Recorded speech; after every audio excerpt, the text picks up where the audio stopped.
UP में organised crime हुआ करता था। जैसे मिर्जापुर में हम लोग, बिल्कुल वो सब होता था। वो जो मिर्जापुर है वो अखिलेश यादव के समय का, मुलायम सिंह यादव के समय का मिर्जापुर है, आज का मिर्जापुर नहीं है। why there is protest and the resistance going on for the work? एक चीज है वक्फ बाय यूजर, कि मैं एक जगह रेंट पे लेता हूँ, उस पे मैं कहता हूँ कि मैं भी नमाज पढ़ूंगा और मेरे सारे मित्र आके नमाज, मैंने रेंट पे लिया, वो उसका हिंदू ओनर है लेट से, और उसको मैंने कहा कि अब मैं इसे वक्फ में दान करता हूँ। मैं उसका ओनर भी नहीं हूँ, क्योंकि ये वक्फ बाय यूजर है। प्रूव आपको करना पड़ेगा कि वो आपकी लैंड है। That without any papers. हाँ, without any papers. Do you see wrong use of AI in the politics in the next 20 years? नहीं, वो तो हुआ भी ना 2014, इससे भाजपा को बहुत नुकसान भी हुआ। A lot of people see Yogi Adityanath ji as someone who will become the next prime minister. When we talk about the last election in UP, Ram मंदिर की स्थापना हुई. It was expected कि अब जो वो यूपी में एक सुनामी आने वाला है. But as a political analyst, what happened exactly in Nairobi?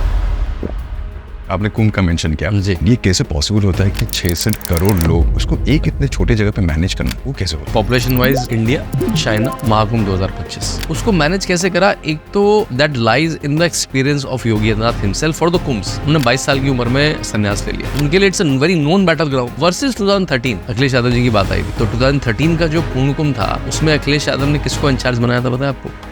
Azam Khan को। आपको केवल एक मुस्लिम व्यक्ति मिला सनातन धर्म के सबसे बड़े इवेंट को मैनेज करने के लिए। सनातन की जो सबसे बड़ी परंपरा है उसके ऊपर मैंने आजम खान को बिठा दिया। अभी बीजेपी के क्या क्या इश्यूज है? UCC is one of their major steps. जो पाक that's one of the major things. Modi ji के फैंस बहुत खुश हो जाएंगे वो पीओके का रेफरेंस सुन के। तो अभी डॉक्टर जयशंकर ने दिया कि सारी प्रॉब्लम सॉल्व हो जाएंगी। इन्हें international interview he give the turf. अगर उन्होंने इंटरनेशनल लेवल पे बोलना शुरू कर दिया मतलब तैयारी होनी शुरू हो चुकी है।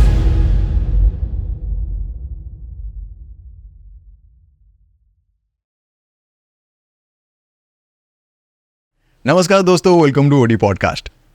आज के इस एपिसोड में जो हमारे साथ जुड़ने वाले हैं, ही is someone who has worked for Mercedes Benz and Wipro and now he is a political analyst.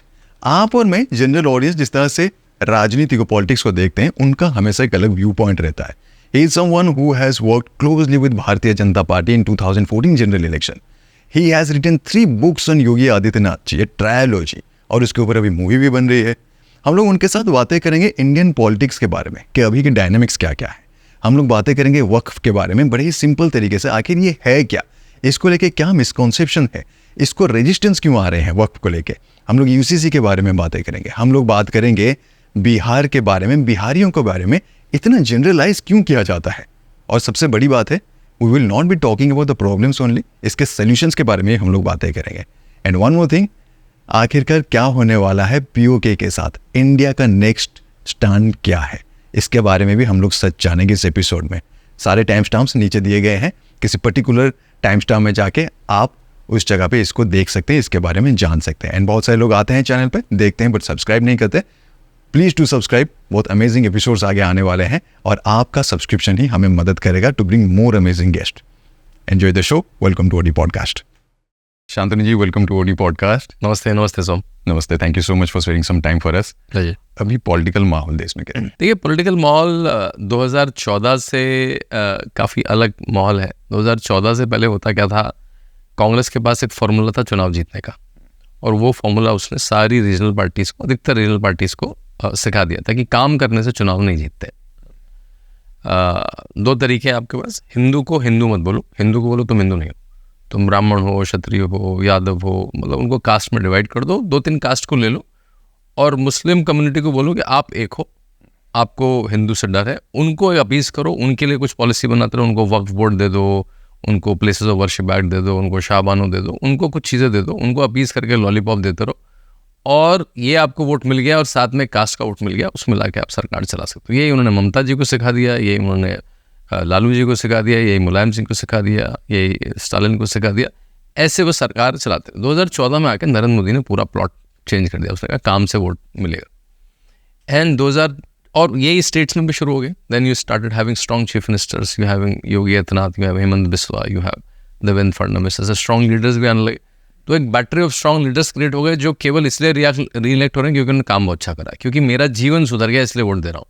मेरा पानी, मेरी सड़क, मेरी बिजली, मेरा एयरपोर्ट, मेरी खेती, मेरे जितने भी स्कीम्स हैं, आपकी देश की इमेज, सब कुछ एकदम से तो आपको इसलिए वोट देने लगा। जो कास्ट की, मैं नहीं कह रहा हूँ कास्ट एकदम से गौण हो गई है, कास्ट डाइल्यूट हो गई, कास्ट आपकी प्रायोरिटी में बहुत पीछे चली गई। अगर आप वोट देने जाते हैं तो काम, आपका जीवन, आपका देश, वो प्रायोरिटी बन गई। कास्ट और आपकी खुद की आइडेंटिटी में बहुत भी हो सकता है, केवल कास्ट नहीं है, मेरा जेंडर, मेरी कास्ट, मेरा रीजन, वो आइडेंटिटी की वजह से जो वोट होता था वो पीछे चला गया लोगों के दिमाग में।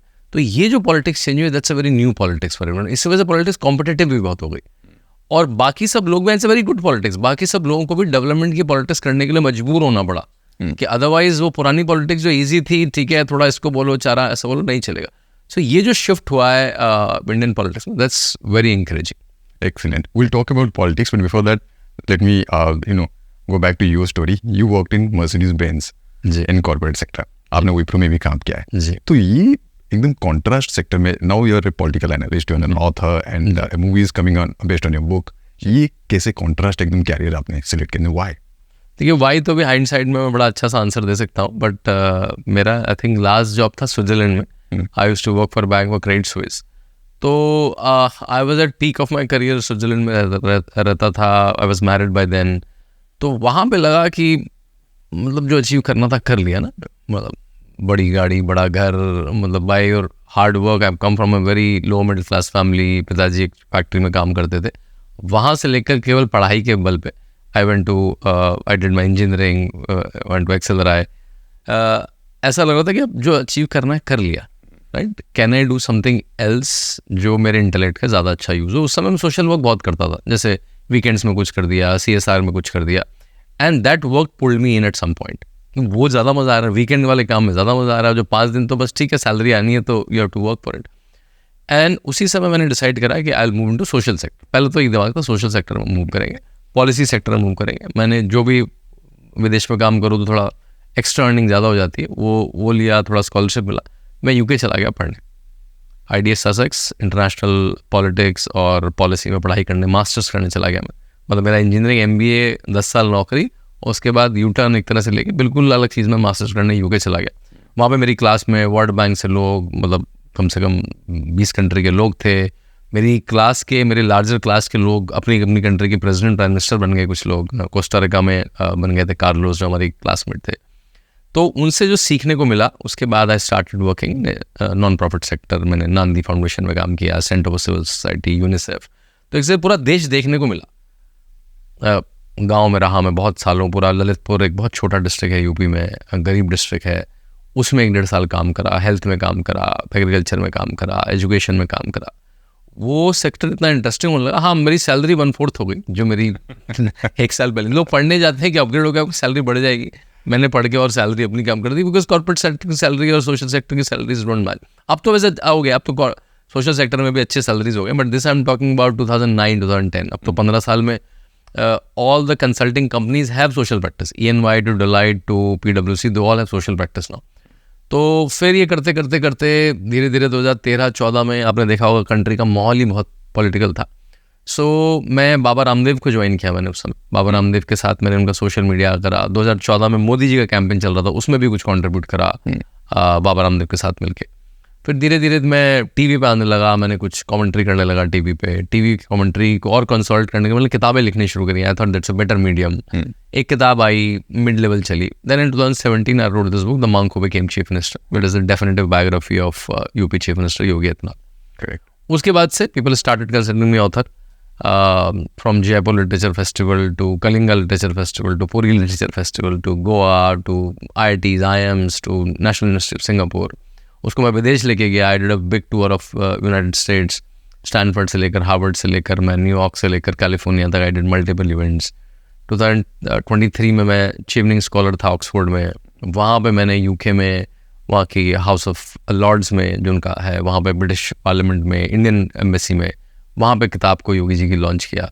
सो चलता गया। एक बार सोचा था बस कि सोशल सेक्टर में कुछ काम करेंगे, एंड ये सब करते करते टीवी वालों ने बुलाना शुरू कर दिया था। टीवी पैनलिस्ट, तो चीज़ें ऐसे बहुत सोची नहीं थी, वो होती गई। Enjoying this life.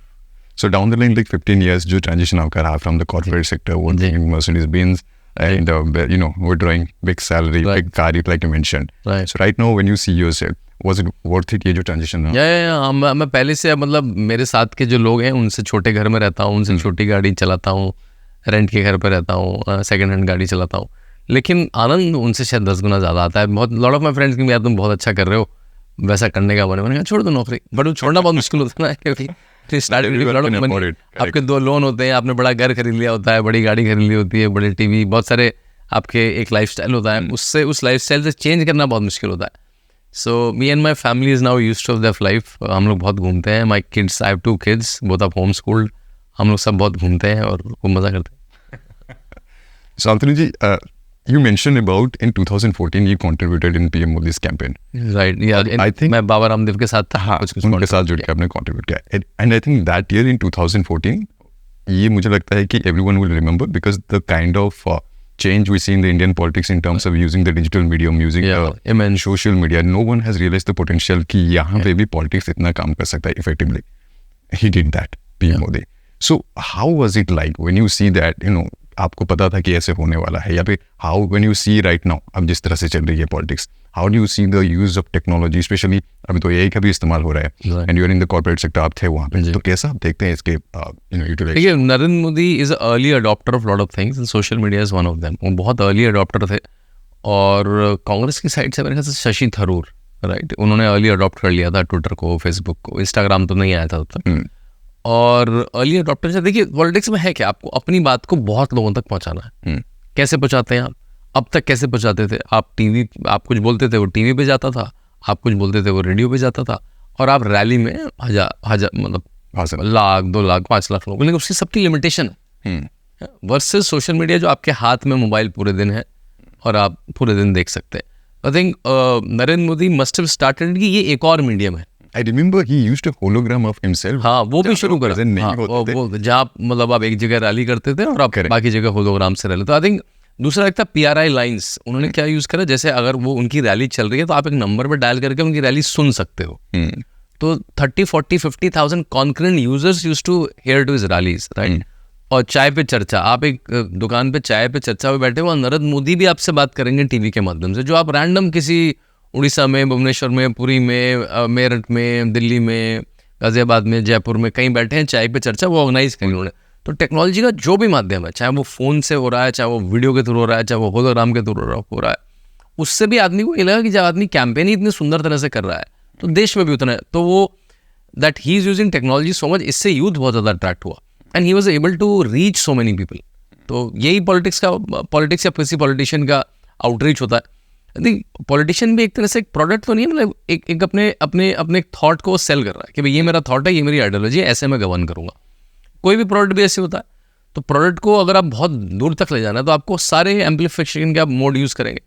Social media, Narendra Modi and some of few politician, they were early adopters of social media and that's why वो लोगों के मन में बस गए.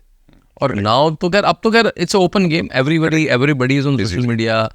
लोग इनोवेट कर रहे हैं, जैसा हमने आता है AI, अभी वो क्या था वो गिबली, yeah, मतलब correct. Everyone 10 days तो वो ऐसा लग रहा था कि सोशल मीडिया का और कुछ है ही नहीं. मतलब even political parties, even I think PMO also posted सबने ही डाला था कुछ. जैसा कोई आदमी नहीं हुआ जिसने गिबली वर्जन नहीं डाला.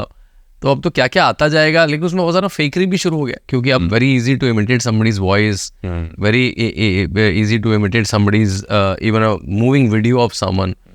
तो अब AI में क्या होने वाला है, अभी तो अर्ली डेज है, उतना नीट नहीं है, बट लेकिन उसको नीट होने में ज़्यादा समय नहीं लगेगा. And do you see the use of AI and the wrong use of AI in the politics in the next 20 years? Exactly. नहीं, वो तो हुआ भी ना, 2024 के इलेक्शन में हुआ. अमित शाह जी के एक वीडियो को गलत करके कांग्रेस के एक बहुत सीनियर लीडर रेवंत रेड्डी, जो तेलंगाना के चीफ मिनिस्टर, उनके ट्विटर हैंडल से डलवाया गया. बिल्कुल फेक वीडियो उनका. वो उन्होंने कहा कि मैं मुस्लिम रिजर्वेशन हटाऊंगा, वो मुस्लिम की जगह SC/ST लगा दिया, SC/ST रिजर्वेशन हटाऊंगा, जिससे भाजपा को बहुत नुकसान भी हुआ. जिससे इस बार दलित वोटों में बहुत ज़्यादा नुकसान हुआ भाजपा. कुछ बेल्ट्स में, यूपी की बेल्ट में, महाराष्ट्र की बेल्ट में, राजस्थान की बेल्ट में बहुत नुकसान भी हुआ.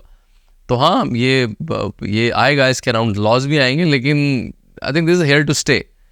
क्योंकि मेरे ख्याल से झूठ बोलना आसान होता है, उसका क्लैरिफिकेशन देना मुश्किल होता है. और झूठ लंबा चला जाता है. मान लिया अगर आपने 1 लाख लोगों ने झूठ सुन लिया तो क्लैरिफिकेशन 5000 लोग तक पहुँचेगा केवल, बाकी लोग वो उसी को कंज्यूम कर लेंगे. तो ये तो रहेगा. आई डोंट नो इसका सोल्यूशन क्या है, आई डोंट नो, बट ये रहेगा and everyone has to be just careful. Correct. Talking about UP politics, you mention कि वोटों के बारे में आपने मेंशन किया. You wrote 3 books in the trilogy on Yogi ji. Ji. How do you see him as a leader? क्योंकि किसी के ऊपर एक बुक लिखना है अलग बात है, पॉलिटिकल लीडर से. You wrote 3 books. आप किस तरह से देखते हैं योगी जी को, as a chief minister, as a leader also, the future leader.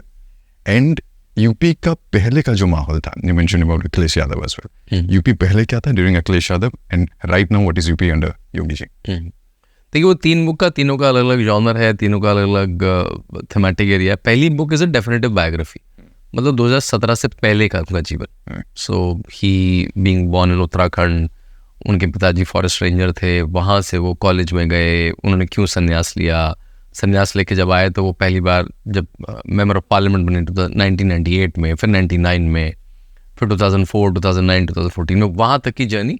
और वो 2017 में फिर वो सीएम बने, वहाँ तक की जर्नी पे वो खत्म हो जाती है. That the book is called the monk who became chief minister.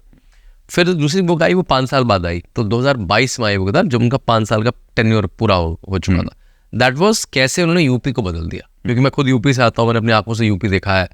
तो वो जो यूपी का ट्रांसफॉर्मेशन हुआ, उस पर the second book was the monk who transform Uttar Pradesh. And third book was almost generated because of public demand. बहुत सारे, मैं स्कूल्स में जाता हूँ, बहुत सारे टीचर्स ने, बहुत सारे बच्चों ने, बहुत सारे पेरेंट्स ने कहा कि जो योगी के जी का जीवन वो बच्चों को कैसे बताया जाए, it's such a inspiring life, वो बच्चों को कैसे कम्युनिकेट किया जाए. तो मैंने एक कॉमिक बुक करी, that was one of the few comic books on a politician. विदेशों में बहुत कॉमन है पॉलिटिकल, मतलब ये कार्टून स्टाइल से, ग्राफिक नॉवेल्स से पॉलिटिकल कमेंट्री करना इंडिया में ज़्यादा कॉमन नहीं है. Apart from the cartoon strips तो पेपर में आती है, लेकिन अ लॉन्ग नरेशन नहीं हुआ है पॉलिटिकल लाइफ में. तो मैंने पूरी अजय टू योगी इतना पूरी कॉमिक करी है, that become more popular than my first book among kids at least. वो बहुत सारे स्कूलों में लॉन्च करी हमने. तो तीनों का अलग अलग जॉनर है. यूपी में जो आपने कहा बदलाव क्या आया, मैंने वो अपनी जो सेकंड किताब है the monk who transform Uttar Pradesh, उसमें इंकित किया है मैंने. एंड पहले मैं इस वर्ड लिखने वाला था the monk who changed Uttar Pradesh. When I started writing तो बहुत सारी चीज़ें मुझे भी नहीं पता थी. When I started researching get to know that it's not a change, it's a transformation. मतलब हम लोगों ने खुद के जीवन में देखा है कि पहले UP was a BIMARU state, एक बीमार स्टेट है, गरीब स्टेट है. यूपी से आप बाहर भी जाते थे तो लोग कहते थे अरे तो उस यूपी के स्टेट से आए हैं, यूपी वाले भैया हैं, कुछ चोरी चकारी करके आए होंगे, इनके डॉक्यूमेंट्स भी फेक होंगे. जनरलाइज कर दिया जाता था यूपी, जनरलाइज कर दिया जाता था, और यूपी में होता भी था पूरा. राइट, यूपी में जो लॉ एंड ऑर्डर का हाल था, मतलब देखिए अतीक अहमद, मुख्तार अंसारी, जिनको जेलों में होना चाहिए था, दे वर इन असेंबलीज एंड पार्लियामेंट्स. राइट, ये सैड स्टेट था. यूपी में ऑर्गेनाइज्ड क्राइम हुआ करता था. 75 डिस्ट्रिक्ट है, तो हर डिस्ट्रिक्ट का एक तरह का बड़ा 1, 2, 3, 5 माफिया होते थे. मतलब हम उसको कहते हैं 1 डिस्ट्रिक्ट 1 माफिया. एक स्कीम गवर्नमेंट से लाती थी, और वो गवर्नमेंट के पैटर्न में चलता था. उस समय की गवर्नमेंट्स के पैटर्नेज में, संरक्षण में चलता था कि आपको पता रहेगा, रीजन वाइज बटे हुए थे कि अगर वेस्ट में है तो किडनैपिंग माफिया होगा, बुंदेलखंड में है तो सैंड माफिया होगा, मेरठ में कार स्टीलिंग माफिया होगा, इलाहाबाद के पास चीटिंग माफिया होगा, एग्जाम चीटिंग होगा, जैसे मिर्जापुर में हम लोग देखते हैं. बिल्कुल वो सब होता था. वो जो मिर्जापुर है वो अखिलेश यादव के समय का, मुलायम सिंह यादव के समय का मिर्जापुर है, आज का मिर्जापुर नहीं. आज मिर्जापुर में कोई बंदूक भी सड़क पर नहीं लेके चल सकता है पुलिस को छोड़ के. तो दैट वाज तो वही यूपी की इमेज थी जो मिर्जापुर में आपने देखा है कि वही यूपी की इमेज थी. लोग बल्कि ईस्टर्न यूपी को, गोरखपुर को शिकागो ऑफ द ईस्ट कहा जाता था. शिकागो मतलब आपको पता है is known for his gang Wars. Right, उस इमेज से लेकर 1 डिस्ट्रिक्ट 1 प्रोडक्ट, उस इमेज से लेकर इन्वेस्टमेंट फ्रेंडली उत्तर प्रदेश. आपको पता है इस समय अभी जो लेटेस्ट डेटा आया है कि UP is the second largest state जिसमें कंपनियां रजिस्टर हुई हैं. सबसे ज़्यादा महाराष्ट्र में रजिस्टर हुई 21,000. यूपी में एक साल में 15,000 नई कंपनी रजिस्टर हुई है. UP is the second largest economy now in India, जो 8वें 10वें नंबर पे हुआ करती थी. UP is the first and second, dwindling between first and second ease of doing business. मतलब ईज ऑफ डूइंग बिजनेस तो हम सोचते हैं हमारे लिए रैंकिंग ही नहीं बनी है. हमें तो बस ईज ऑफ डूइंग क्राइम के लिए माना जाता था. मतलब ये तो महाराष्ट्र के लिए, ये तो गुजरात के लिए या तमिलनाडु के लिए बनी है रैंकिंग. अभी नाउ दीज हम लोग नंबर 1 नंबर 2. एजुकेशन में असर रिपोर्ट आती है हर बार. इस साल की असर रिपोर्ट में mathematics 7th 8th class we are higher than Tamil Nadu. हमारा स्कोर 40-45% है, उनका स्कोर 37-38% है. सो ये जो पैरामीटर्स चेंज हुए, और ये जैसी पैरामीटर चेंज हुए तो इंडस्ट्री आने लगी. जैसे लॉ एंड ऑर्डर ठीक हुआ, जैसे इलेक्ट्रिसिटी आने लगी, जैसे एयरपोर्ट्स बन गए, जैसे हाईवेज बन गए. These are basic conditions. Government देखिए बेसिक कंडीशन, गवर्नमेंट खुद तो धंधा नहीं लगाएगी, खुद तो उद्योग नहीं लगाएगी. Right, but government has to create condition जिससे उद्योगपति आ सके, जिससे इंडस्ट्रीज आ सके, जिससे एंटरप्रेन्योर आ सके. राइट, तो जैसे ही वो एंटरप्रेन्योर आने लगा, एंटरप्रेन्योर जैसे आने लगा तो प्रॉस्पेरिटी आने लगी भाई. फिर जैसे आपको पेइंग कैपेसिटी होगी, फिर मॉल भी खुल जाएगा, फिर सारी चीज़ें अपने आप ठीक होती जाएंगी. So it was a spiral effect. तो मतलब आई think this must be the most rapid change in any large geography in a small time. 7-8 years वाला काम नहीं है ये दशकों में होता है. This happens in decades. जो यूपी में हो गया है। मतलब अगर सैमसंग की डिस्प्ले चाइना में बंद होती है तो नोएडा में आती है सीधे, पहले वो कहीं गुजरात चली जाती है, तमिलनाडु चली जाती है, महाराष्ट्र चली जाती है, right.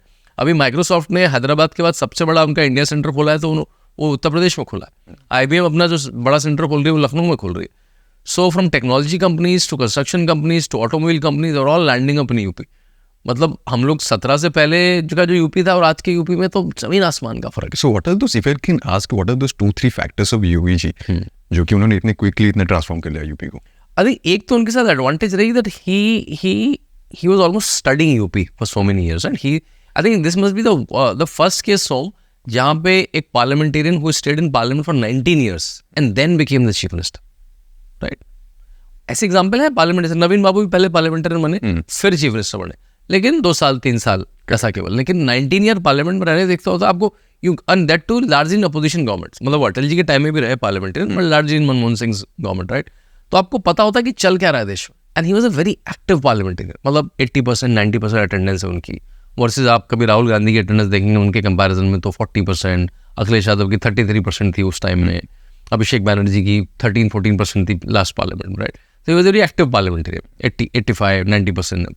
Number of questions asked, number of debates participated in, private member bill, all are more than the national average. So he's a very engaged parliamentarian. Parliament की लाइब्रेरी से किताबें इशू करा रहे हैं, engaged हैं, लोगों से मिल रहे हैं।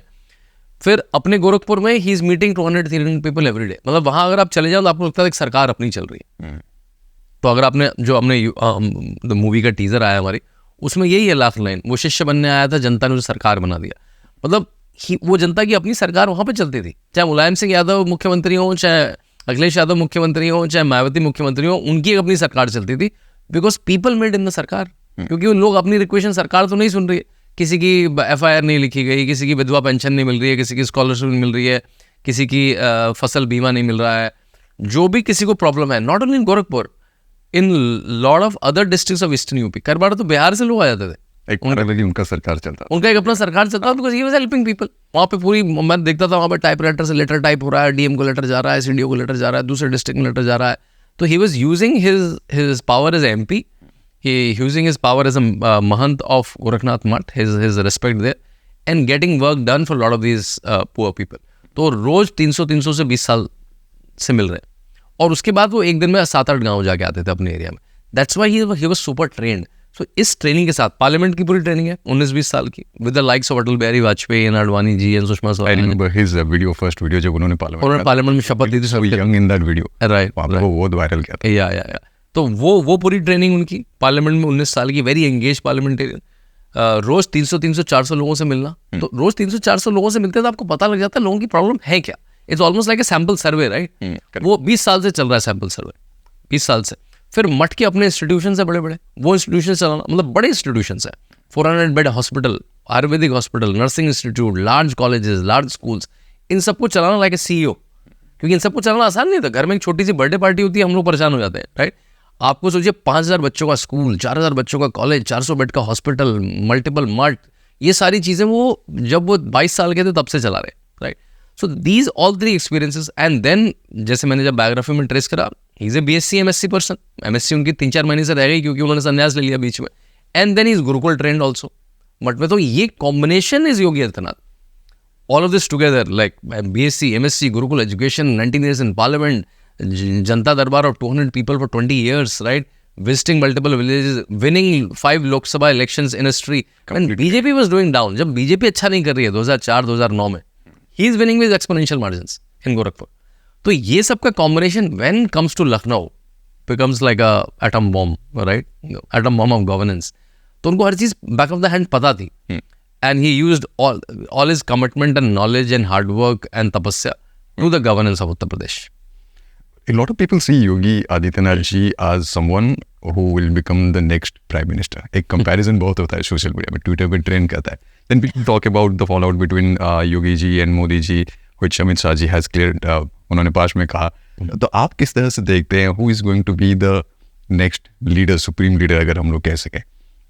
देखिए बीजेपी में कुछ भी बता पाना, if you are able to guess, ready to guess, not difficult, you are stupid, right. Because आप कुछ गेस करते हैं, वो ऐसा नाम आता है, आपको लगता है अच्छा ये कौन है ना। सो जैसे अभी बीजेपी का प्रेसिडेंट नहीं बना है, वो आने वाला है, नो वन नोज, हम लोग कह रहे हैं ये बनेगा वो बनेगा, धर्मेंद्र प्रधान जी का नाम चल रहा है, बट वो बीजेपी क्या नाम देगी? And this is so juxtaposing with previous governments. आपने अगर नीरा राडिया के टेप्स देखे होंगे, सुने होंगे मतलब, तो उसमें ये पता होता था कि जर्नलिस्ट यूज्ड टू डिसाइड कि किसको स्टील मिनिस्ट्री मिल रही है, किसको माइंस मिल रही है. आज वो जो पार्टी डिसाइड कर लेती है, उसके बाद जो जेरोक्स होता है ना, उसको तो लीक करा ही लेते हैं लोग, वो भी तक नहीं लीक करा पाते हैं लोग ना. तो that's why the journalist community is very frustrated कि यार हम तो कुछ कर ही नहीं पाते. We can only report when BJP wants it to be communicated, right. तो इसलिए गैस करना इज वेरी डिफिकल्ट. लेकिन हाँ, I think you have to give it to Narendra Modi. In the last 10 years he has created battery of leaders. मतलब उन्होंने कम से कम 10 leader ऐसे तैयार कर दिए, वो ready to take on the reins, right, जो टॉप लीडरशिप बन सकती है. और उनके 3-4 एट्रीब्यूट है मेरे ख्याल से. एक तो उनकी उम्र 60 से कम होगी. 60 से कम इसलिए होगी, कम से कम उनके पास 15 साल की पॉलिटिक्स लेफ्ट, 15-20 साल वो और राजनीति कर सकते हैं. दूसरा, उनको इलेक्शन जीतना आता है. Otherwise you can't be like a laptop politician, right. तो आपको जनता के बीच जाना आता है, जनता में पॉपुलर है, आपको चुनाव की स्ट्रैटेजाइज करना आता है, चुनाव जीतना. तीसरा, आपको सरकार चलानी आती है, बिकॉज सरकार और चुनाव are totally two different thing. America में तो अलग होता है, आपकी इलेक्शन टीम अलग होती है, आपकी गवर्नेंस टीम अलग होती है. तो आपको सरकार चलानी आती है, मतलब एडमिनिस्ट्रेशन आता है. तो ऐसे बहुत सारे लोग तैयार हो गए. उसमें अमित शाह जी हैं, उनकी उम्र 60 से कम है, उन्हें चुनाव जीतना तो उनसे अच्छा किसे आता है. सरकार, is home minister from all time. Yogi Adityanath 19 साल पार्लियामेंट में, एक्सट्रीमली पॉपुलर. मतलब उड़ीसा भी आ जाए तो उतना ही पॉपुलर है, मणिपुर भी चले जाए तो उतना ही पॉपुलर है, चेन्नई भी चले जाए तो उतना ही पॉपुलर. यूपी में तो पॉपुलर है ही, राइट. सुबबली पॉपुलर, 8 साल से दुनिया के इतने बड़े स्टेट के चीफ मिनिस्टर हैं. मतलब Uttar Pradesh is the 6th largest population in the world. केवल 6, इंक्लूडिंग इंडिया, केवल 6 ऐसे रीजन हैं जिनकी पॉपुलेशन यूपी से ज़्यादा है, राइट. 24 करोड़, राइट. तो उसके वो हैं. फिर आपके हेमंत बिस्वा हो गए, देवेंद्र फडणवीस हो गए, अन्नामलाई हो गए, स्मृति ईरानी हो गई. तो there lot of leaders which are coming up, right. Sambit Patra जो पुरी के सांसद हैं. So there lot of people who are very popular among people, know how governance run, know to run elections, and are very young. ये जो battery of leaders तैयार कर दी है, that's a amazing contribution of Narendra Modi to BJP and to the governance of India. जैसे ही post Modi era आएगा, वो पता नहीं कब आएगा, because Narendra Modi look so fit. उनकी age is never a discussion ना. उनको मतलब ही 73, but I have never seen someone who is so young in 73. Young by his behaviour, young by his intellect, young by the way he operates, right.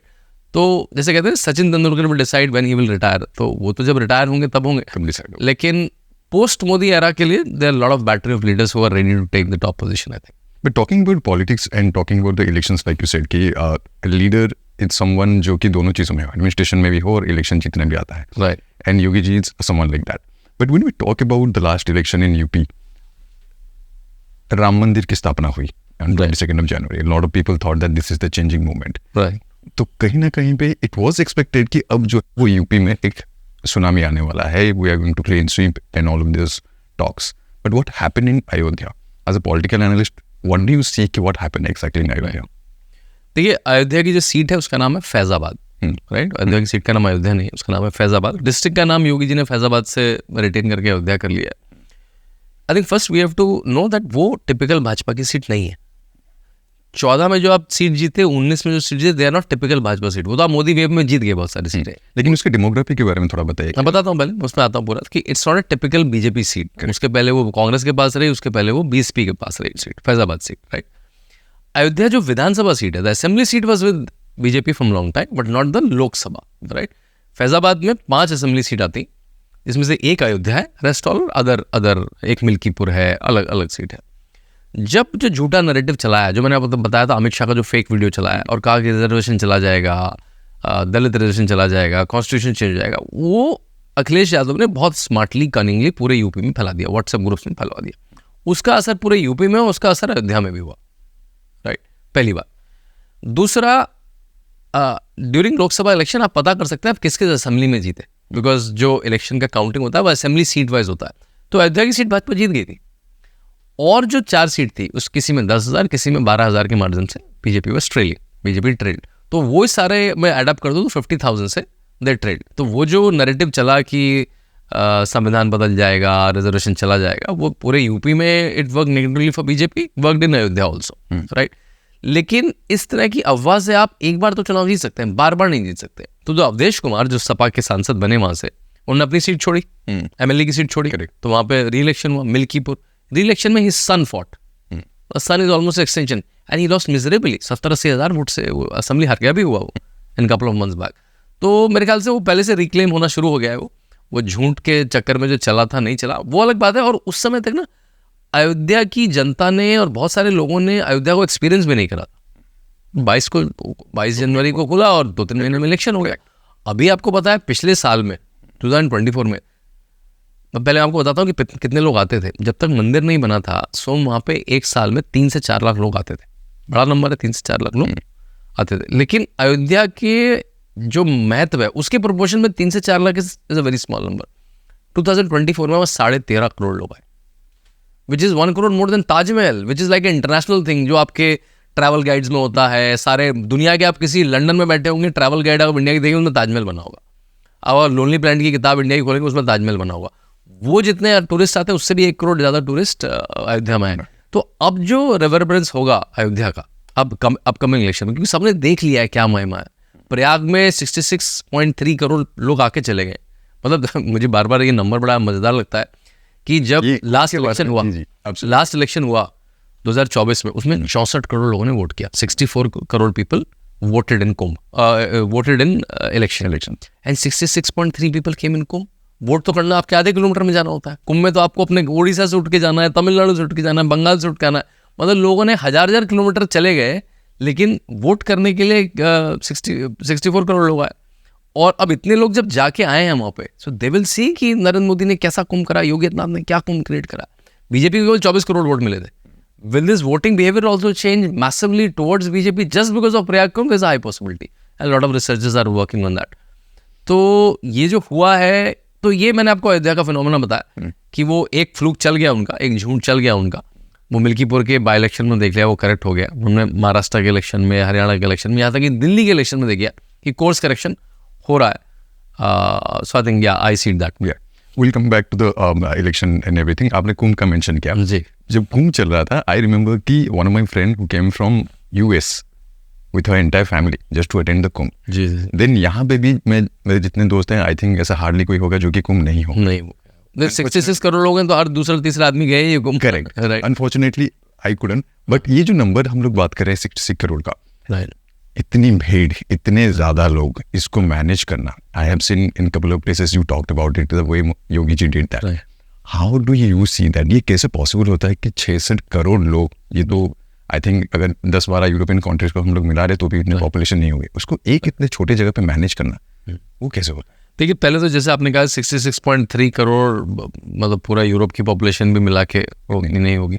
हम लोग बोलते भी थे कि population wise India, China, Mahakumbh 2025 and that's the number, right. सबसे ज़्यादा दुनिया में पॉपुलेशन इस समय भारत की है, उसके बाद चाइना की, उसके बाद थर्ड पॉपुलेशन 66.3 करोड़ महाकुंभ की जो पॉपुलेशन थी उन 45 डेज में, उसके बाद अमेरिका 34 करोड़, राइट। इतनी सारी कंट्री के लोग आना, इतने सारे लोग आना, उनको सुचारू रूप से they entering, taking the dip in the holy Sangam and then going back, पूरे भारत से लोग आना, उसको मैनेज कैसे करा? एक तो that lies in the experience of Yogi Adityanath himself for the Kumbhs. देखिए, वो तो सन्यासी, उन्होंने 22 साल की उम्र में सन्यास ले लिया, तो वो तो अपने गुरु जी के साथ तब से कुंभ में आ रहे हैं। उनके लिए it's a very known battle ground. वो तो प्रयाग कुंभ में भी आ रहे हैं, अर्ध कुंभ में भी आ रहे हैं, हरिद्वार, उज्जैन, नासिक, जितने भी कुंभ है उसमें अर्ध कुंभ, पूर्ण कुंभ में उन्होंने तो कई कुंभ कर लिए, दर्जनों कुंभ इस टाइम में कर लिए अपने लाइफ टाइम में। सो उनके लिए it's a very known battle ground. उनको पता था कि किस सन्यासी को क्या चाहिए, श्रद्धालु को क्या चाहिए, मतलब it's a very known thing for him. Versus 2013 Akhilesh Yadav ji की बात आई थी, 2013 में भी एक पूर्ण कुंभ था, ये तो खैर महाकुंभ था। तो 2013 का जो पूर्ण कुंभ था उसमें अखिलेश यादव ने किसको इंचार्ज बनाया था पता है आपको? कुंभ का आजम खान को। अब आपको समझ में नहीं आएगा भाई, आपके पास 207 MLA हैं, आपके पास 60 मिनिस्टर्स हैं, आपको केवल एक मुस्लिम व्यक्ति मिला सनातन धर्म के सबसे बड़े इवेंट को मैनेज करने के लिए। अब आपको यहाँ संतों से बात करनी है, श्रद्धालुओं से बात करनी है, व्यवस्थाएं करनी है, कैसे स्नान होगा, क्या प्रथाएं होगी, चढ़ाने के लिए उनका केवल वो। ये देखिए, ये तो मुस्लिम अपीसमेंट स्टार्टिंग से मैंने बताया था, कांग्रेस ने सिखा दिया और सारी पार्टियों ने सीख लिया कि चढ़ाते रहो, किसी न किसी चढ़ाते रहो। क्योंकि सनातन की जो सबसे बड़ी परंपरा है उसके ऊपर मैंने आजम खान को बैठा दिया। जो आपके 13 सबसे बड़े अखाड़े हैं, जो शैवाइट अखाड़े हैं, जो वैष्णवाइट अखाड़े हैं, जो उदासीन अखाड़े हैं, सारी परंपराएं हैं, सारे मंदिर हैं, सबके रिप्रेजेंटेटिव हैं, या सारे श्रद्धालु हैं, उसके ऊपर कौन है? आजम खान। तो ये दिखाने के लिए, देखिए भाई, जो सनातन की पूरी सत्ता मैंने आपके हाथ में दे दी है। It was a not a subtle signal, it was a clear signal. उसमें खैर बहुत सारे घोटाले हुए और फिर आजम खान ने ड्रामा किया कि मैं रिज़ाइन कर दूंगा, वो सब नहीं हुआ। लेकिन मैं कह रहा हूँ, मैं कंपैरिजन क्या कर रहा हूँ, एक आजम खान एक कुंभ को लीड करता है, और एक नाथपंथी साधु जो 22 साल से कई कुंभों में आ चुका है, एक नाथपंथी साधु, भगवाधारी साधु, और एक एबल एडमिनिस्ट्रेटर जो इतने समय से 7-8 साल से उत्तर प्रदेश जैसे प्रदेश का मुख्यमंत्री है, वो जब लीड करता है तो डिफरेंस आना ही आना है। तो जो कुंभ का क्षेत्र है, ये करीब एक ऐसा, जब हम कहते हैं ना मेला, ऐसा तो मेला एक मैदान में लगा है, इट्स अ होल सिटी। तो प्रयाग की अपनी पॉपुलेशन, जो प्रयाग शहर है उसकी अपनी पॉपुलेशन करीब 22.5-23 लाख, राइट। और कुंभ में एट ए टाइम कम से कम 50 लाख से 1 करोड़ लोग रहते थे, जो एट ए टाइम रहते थे। मतलब विजिटर जाके आ गए वो तो अलग है। तो कैन यू इमेजिन कि मतलब ये ऐसा है ऑलमोस्ट कि आपके घर में 4 लोगों का घर है और 100 लोग आ गए, राइट। तो मतलब इतनी कैपेसिटी। अब उसके लिए करा गया, तो इट्स अ होल सिटी। तो वो पूरा जो शहर है वो 4000 हेक्टेयर का शहर बनाया गया, नया शहर बनाया जाता है कुंभ के समय, राइट। योगी आदित्यनाथ ने सबको डबल ट्रिपल कर दिया बस। होता है कुंभ कोई आज से नहीं हो रहा है, कुंभ का मेंशन तो ऋग्वेद में, कुंभ का मेन तो राजा हर्षवर्धन और आदि शंकराचार्य ने कुंभ का मेंशन किया। लेकिन कुंभ को इतना वृहद करना, मेरे ख्याल से जब मैंने अपनी कुंभ पे एक नई किताब लिखी, मैंने master class with Yogi Adityanath कुंभ, उसमें मैंने मेंशन किया कि राजा हर्षवर्धन ने कई शताब्दियों पहले कुंभ को बड़ा करने का प्रयास किया था। उसके बाद अगर किसी ने कुंभ को बड़ा करने का प्रयास किया है तो योगी आदित्यनाथ ने करा। सुनने में लगा इतनी बड़ी बात है, आप राजा हर्षवर्धन से कंपेयर कर रहे हो। जैसे अहिल्याबाई होलकर ने जब मंदिरों का उद्धार करना शुरू करा, उसके बाद नरेंद्र मोदी ने आ जाकर टच करा। काशी विश्वनाथ का टेम्पल टच नहीं करा था अहिल्याबाई होलकर के समय से, 250 साल पहले। 250 साल के बाद तभी कह रहा हूँ, ये जो 10 साल है ट्रांसफॉर्मेटिव है। देखिए कोई चीज़ जो नॉर्मल होती रहती है वो ठीक है, तो स्कीम अच्छी चल रही थी, नरेंद्र मोदी ने और अच्छी कर दी, लेकिन दीज आर ट्रांसफॉर्मेटिव थिंग। मैं एकदम से नरेंद्र मोदी पे जा रहा हूँ, फिर कुंभ पे आऊँगा। जैसे हम लोग जब टीवी में रहते थे सोम, वक्फ पर डिबेट हो रही है, राम मंदिर पर डिबेट हो रही है, 370 पर डिबेट हो रही है, यूसीसी पर डिबेट हो रही है, ट्रिपल तलाक पर डिबेट हो रही है, हम लोग कहते हैं डिबेट के टॉपिक है, पॉडकास्ट के टॉपिक है, चलेंगे चले जाएंगे। लेकिन ये एक दिन हो जाएगा, वी थॉट ये तो पीएचडी का टॉपिक है, लोग पीएचडी थीसिस लिखेंगे, चलती रहेगी, किताबें लिखी जाएंगी, लेकिन हो जाएगा in our life times in this small span. मतलब सुबह उठते हैं वक्फ आ गया, सुबह उठते हैं 370 आ गया, मंदिर बन गया। तो this was never possible, right. इसी कड़ी में योगी आदित्यनाथ है। तो ये जो 4000 हेक्टेयर की भूमि है, ये 25 सेक्टर में डिवाइडेड है। हर सेक्टर करीब 2 से 2.5 किलोमीटर का है। तो देन यू इमेजिन ये पूरा 25 जो सेक्टर है, ये कम से कम 50 से 60 किलोमीटर का शहर है पूरा। अब मैं 30 दिन रहा कुंभ में, I must be the only urban guy जो इतना लंबा रहा कुंभ में। मतलब मैं 30-40% कुंभ देखा होगा मैंने, कुंभ मेला देखा होगा मैंने। उसमें 10,000 कैंप्स लगे हैं। जूना अखाड़ा कैंप, निर्मोही अखाड़ा कैंप, उदासीन अखाड़ा कैंप, RSS का कैंप, BHP का कैंप, नाथ परंपरा कैंप, ऐसे 10,000 कैंप लगे हैं, राइट। सबके वहाँ पे जो सेवक हैं, जो वॉलंटियर्स हैं, वो रह रहे हैं, वहाँ के साधु संत रह रहे हैं, श्रद्धालु रह रहे हैं, कल्पवासी रह रहे हैं बहुत सारे। ये सब कुंभ को हर इतना मेटिकुलसली मैनेज करना कि उसको 25 सेक्टर्स में बांट लिया। हर सेक्टर का अपना एक फायर स्टेशन, अपनी वाटर की व्यवस्था, अपनी वेस्ट मैनेजमेंट की व्यवस्था, फ्री हाउसिंग कि जो लोग अफोर्ड नहीं कर सकते पेटेंट, उनकी फ्री हाउसिंग, सबके अपने घाट, अपनी पूरी व्यवस्था एक सेक्टर में। ऐसे 25 सेक्टर। मतलब इतना आश्चर्य होता था कि ये टेम्पररी घर है, इसी में टॉयलेट भी है, हम फ्लश कर रहे हैं, इसी में पानी भी है, इसमें लैपटॉप चार्ज कर रहे हैं, उसमें बिजली आ रही है, इसी में आप गर्म पानी से नहा रहे हैं।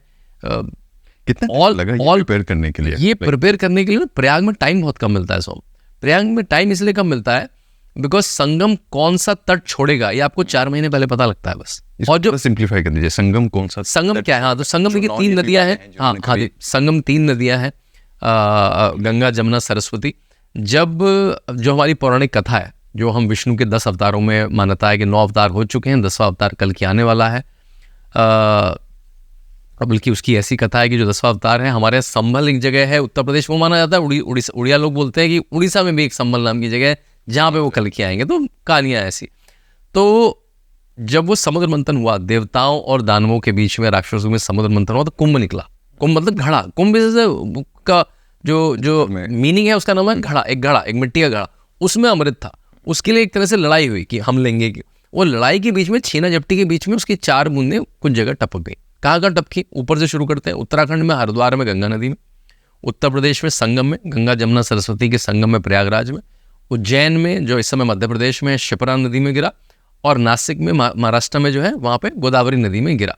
तो वहाँ पे स्टार्स की एक पर्टिकुलर पोजीशन पे अर्धकुंभ या पूर्ण कुंभ होता है, तो संगम में पूर्ण कुंभ होता है। तो प्रयाग कुंभ का जो एक स्पेशल नेचर है सोम, ये क्या है कि जो ये मैंने आपको एरिया बताया ना, 4000 हेक्टेयर, 25 सेक्टर, इसमें 10,000 टेंट लगे, ये पूरा फ्लड बैंक में बना है। फ्लड बैंक में मतलब नदी थी वहां पे 4 महीने पहले और नदी होगी 4 महीने बाद। तो क्या होता है, नदी क्या रास्ता छोड़ती है वो 4-5 महीने पहले पता लगता है कि नदी का बहाव, नदी का जो वे है वो किस टाइप का। तो उन्होंने इधर लैंड छोड़ दी, तो जो पूरी जमीन होती है वो बड़ी, हम लोग यूपी में बोलते हैं पोली, पोली मतलब बड़ी नम होती है। जैसे बीच की सैंड होती है कि आप बहुत जोर से मारेंगे तो अंदर धंस जाएगी, एक आप पोल लेंगे तो गड़ जाएगा। तो उसमें पूरा सोचा पूरा शहर बसाना जिसमें करोड़ों लोग रह रहे हैं, तो उसमें व्यवस्था के बड़े इंजीनियरिंग मावल्स है। तो आपको क्या करना पड़ता है, रोड रोलर से पूरी चीज को समतल करना पड़ता है जिससे वो मट्टी थोड़ी टाइट हो जाए, और उसमें फिर रोड्स बनाई जाती है। नहीं तो आप चलेंगे कैसे, आप चलेंगे तो बहुत सारे लोग चलेंगे, धंस जाएगी वो। तो उसके बाद चेकर्ड प्लेट्स लगाई जाती है, आयरन की मोटी मोटी प्लेट्स लगाई जाती है। 60 किलोमीटर में करते हैं 450 किलोमीटर की रोड बनाई जाती है। 60 किलोमीटर तो स्ट्रेच है, लेकिन उसके अंदर अंदर अंदर अंदर अंदर जिससे आप चल पाए, आप मोटर चला पाए, ट्रक चला पाए, ट्रैक्टर चला पाए उस जगह पे जहाँ पे नदी थी। जब हम जाते थे तो गूगल नदी दिखाता था, आप लोग हम नदी में चल रहे हैं, लेकिन वो नदी नहीं थी। गूगल ने फिर 10 दिन बाद रोड दिखानी शुरू कर दी, क्योंकि Google is a crowd sourcing ना, हजारों लाखों लोग चलेंगे एंड्रॉइड फोन लेके, आईफोन लेके, तो वो दिखाने लगेगा कि यहाँ पे चलने का रास्ता है। तो ठीक है, आपको चलने की सड़क हो गई। फिर गवर्नमेंट उसमें बिजली की व्यवस्था देती है और टेम्पररी, फिर गवर्नमेंट उसमें सीवेज की व्यवस्था देती है टेम्पररी, गवर्नमेंट उसमें पानी की व्यवस्था देती है टेम्पररी। इतने सारे लोगों के लिए, करोड़ों लोगों के लिए, मतलब सीवेज पाइप बेचते हैं, पानी के पाइप बेचते हैं, बिजली के पाइप बेचते हैं, इंटरनेट के लगते हैं, टेलीफोन कंपनी अपने टेलीफोन लगाती है, सब temporary. It's like establishing a new city. New city for 45 days only, इतना massive city only for 45 days. But ये 45 डेज में 66 करोड़ लोग आके चले जाते हैं यहाँ। तो ये जो इसको तैयार करना और इसमें परमानेंट इंफ्रास्ट्रक्चर, इसमें करीब 15,000 करोड़ का खर्चा आया। It's huge money, right. लोगों ने बहुत वो भी छाती हुई पीटी, अरे हिंदू फेस्टिवल के लिए 15,000 करोड़ रुपए खर्च कर दिए, ये क्या तरीका है, ये तो सेकुलर गवर्नमेंट नहीं है। उस 15,000 करोड़ को अगर आप डिवाइड करें तो 7,500 करोड़ रुपए सेंट्रल गवर्नमेंट से, मतलब मोदी सरकार ने दिए, और आधा उसका 7,500 करोड़ रुपए योगी सरकार ने दिए, स्टेट गवर्नमेंट से आए। तो अब उसको बड़े आराम से कोई भी जस्टिफाई कर सकता है, क्योंकि अभी सीआईए और फिक्की दोनों की रिपोर्ट आ चुकी है कि ये जो 15,000 करोड़ रुपए खर्च हुए, इसने 3.5 लाख की करोड़ इकोनॉमी जनरेट करी। अब इससे अच्छा तो कोई इन्वेस्टमेंट हो ही नहीं सकता कि 15,000 करोड़ करके आपने 3 लाख की इकोनॉमी जनरेट कर दी। दूसरी बात, ये जो इकोनॉमी जनरेट हुई है बॉटम्स अप इकोनॉमी है। बॉटम्स अप इकोनॉमी क्या है, मतलब फूल का बिजनेस 800 करोड़ का है, नाव का बिजनेस कई 1,000-2,000 करोड़ का है। जो नाविक निषाद नाविक हैं, जहाँ पे एक नौका वाला वो बोलता है कि कैसे उसने इस कुंभ में 1 करोड़ रुपए कमाए, then he got a tax notice उसके बाद। बिल्कुल, उसमें चाय वाले ने पैसे कमाए, उसने जो केन भरते हैं ना, पानी भर के ले जाते हैं, जो गंगा जल भर के ले जाते हैं, उन्होंने बहुत पैसे कमाए। चाय वाले ने, खाने वाले ने, टेंट वाले ने, जो शीट बेचते हैं जिसमें लोग नीचे लेट के बैठ सकें, उसने पैसे कमाए। Win situation for all. वो कपड़े गमछे वालों ने पैसे कमाए, और वो टेंट वालों ने पैसे, जिनका 10,000 5,000 रुपये रेंट था, उन्होंने भी पैसे कमाए। होटल वालों ने पैसे कमाए, टैक्सी वालों ने, एयरलाइंस ने, ट्रेन ने, इंडियन रेलवेज ने, और स्टेट्स ने भी पैसे कमाए। मान लिया उड़ीसा से मैं एयरपोर्ट जा रहा हूँ तो टैक्सी ले रहा हूँ ना, तो वो तो इसी स्टेट का पैसा हुआ। अगर मैं यहाँ की कोई लोकल बस सर्विस हायर करता हूँ, बहुत सारी बसें हैं, लोग तो टूर के टूर है ना, पूरा मोहल्ला, मतलब 50 पीपल आर गोइंग, कॉलेज जा रहा है, इंस्टीट्यूशन जा रहा है, कंपनी पूरी जा रही है, ग्रुप जा रहा है, पूरा मंत्रिमंडल जा रहा है, उसके लिए बसों में गए लोग। तो बस सर्विस तो मैंने उड़िया कोई बस सर्विस यूज करी ना, और उससे मैं गया वहाँ प्रयाग तक। सो इट्स पूरे भारत की इकोनॉमी को ऐड किया। अब मुझे एक नया फैक्ट पता लगा during the Kumbh. Urban secretary Amrit Abjad ji जो है हमारी यूपी के, उन्होंने बताया कि ये जो 15,000 करोड़ है, इसमें से 80% इज अ परमानेंट इंस्टॉलेशन। इसका क्या मतलब है? परमानेंट इंस्टॉलेशन मतलब कि जैसे एयरपोर्ट का टर्मिनल बन गया, राइट, 12 पक्के घाट बन गए, सीवेज मैनेजमेंट सिस्टम इंप्रूव हो गया, जो 5 हाईवे यूपी में आते हैं, प्रयाग की तरफ आते हैं, वो सारे 4 लेन हो गए, बड़े बड़े पार्क बन गए उसके प्रयाग के अंदर, राइट। जो प्रयाग का जो पूरा फुटपाथ है वो बिल्कुल मॉडर्नाइज हो गया, प्रयाग की जो स्ट्रीट लाइटिंग है वो मॉडर्नाइज हो गई, प्रयाग के जितने चौराहे हैं, उसका एयरपोर्ट है, सब मॉडर्नाइज हो गया। प्रयाग में 4 नए रेलवे स्टेशन, 6 नए रेलवे स्टेशन खुल गए। अब इसको तो मैं खर्चा भी नहीं मानूंगा, दिस इज द इन्वेस्टमेंट जो सिटी के साथ स्टे कर जाएगा। तो खर्चा तो केवल 20% है इसमें, जो टॉयलेट्स में, चेकर्ड प्लेट्स में, पेंटून ब्रिजेस में, सफाई कर्मी में, जो एक्स्ट्रा हेल्प आपने हायर करी, जो extra temporary electricity, temporary sewage दिया, वो केवल 20% है। तो 15,000 का 20% कितना है? 3,000। तो आई से माई स्टेटमेंट अगेन कि 3,000 करोड़ ने 3 लाख करोड़ की इकोनॉमी जनरेट करी, नॉट 15,000 करोड़। वो तो प्रयाग के साथ स्टे कर गया, दैट्स इंफ्रास्ट्रक्चर। जिसने प्रयाग को ऑलमोस्ट भारत के टॉप 50 टाउन्स में ले आया. So that's Kumbh for your. इस तरह से मैनेज हुआ Kumbh. Lovely. Shantanu ji, tell me about, now let's talk about the BJP, Bharatiya Janata party. आपने बहुत सारे इश्यूज आपने मेंशन किए कि पता नहीं लगता, आप सुबह उठते हो तो पता लगता है आर्टिकल 370 हट गया, अमित शाह जी भाषण दे रहे हैं इन द हाउस, फिर पता लगता है कि ट्रिपल तलाक हट गया, देन वी सॉ राम मंदिर हुआ 22 जनवरी को.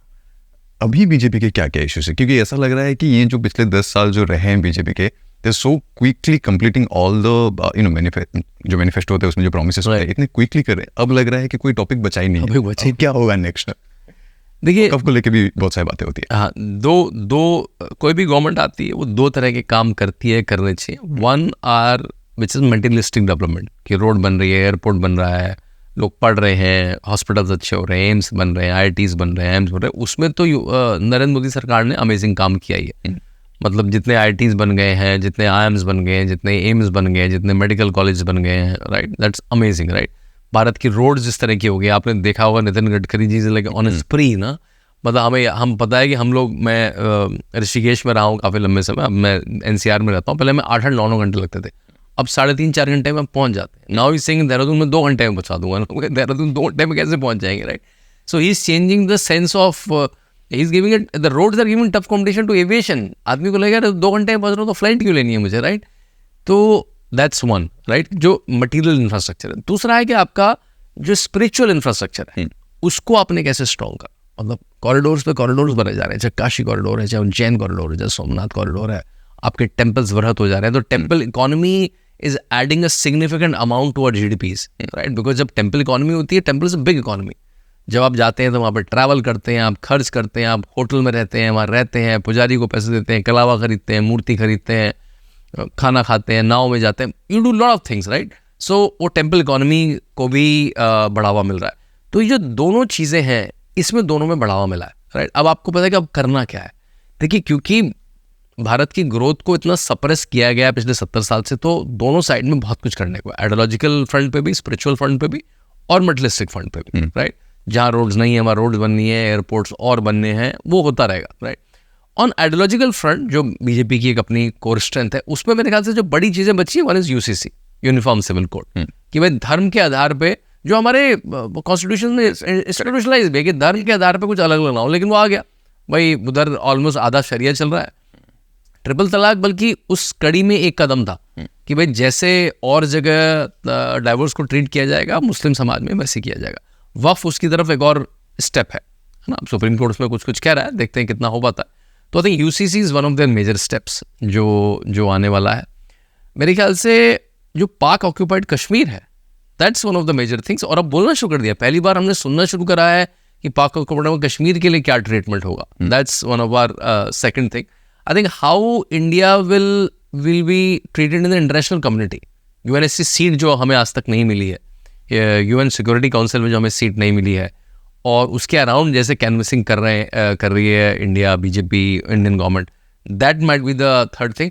एक चीज़ जो मेरी लॉन्ग पेंडिंग डिमांड है बीजेपी में, जो उन्होंने अपने मैनिफेस्टो में नहीं लिया है, the leaders are talking about it, वो दो चीज़ें. एक तो करिकुलम में ऑलमोस्ट 180 डिग्री चेंज, काफ़ी कुछ हो गया है, नेशनल एजुकेशन पॉलिसी में हो गया है, लेकिन अभी भी करिकुलम में जो एंटी इंडिया एलिमेंट्स हैं वो आज भी हैं, थोड़े एलिमेंट्स आज भी हैं. जो हमारे जो जिन हिस्टोरियंस को हम पढ़ते हैं, उन्होंने जो फेक हिस्ट्री ली है वो आज भी है, उनको बिल्कुल कंप्लीटली इरेडिकेट करना.